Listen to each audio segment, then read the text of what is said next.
Yusuf ibn Asbot rahmatullohi alayhi aytadilar, agar bir yigit ibodat qilsa, shayton aytar ekan, qaranglarchi, uni yemog'i qayerdan? Bir yigit ibodat qilyapti.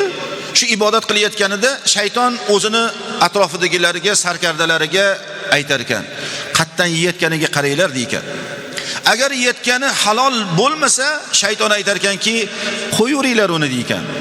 Da'uhu deykan, qo'yuringlar uni. U bilan band bo'lmanglar, ovora bo'lmanglar. U o'zimizdan. U boshqa joyga ketmaydi. Toat ibodat qilayotganiga ham qo'yuringlar. E'tibor bermayaptimi? Qatdan kasbkor qilayotganiga, qayerdan pul topayotganligiga, halol pokizalikka e'tibor bermayaptimi? Qo'yuringlar uni. U qancha harakat qilmasin, ibodat qilmasin, u zotan o'zini oxir oqibat barbod qilyapti deyirkan, shaytonning gapi shu bo'lar ekan. Demak, biz azizlar yeyotgan taomlarimizni qay darajada halol pokiza ekanligiga e'tibor berishimiz lozim.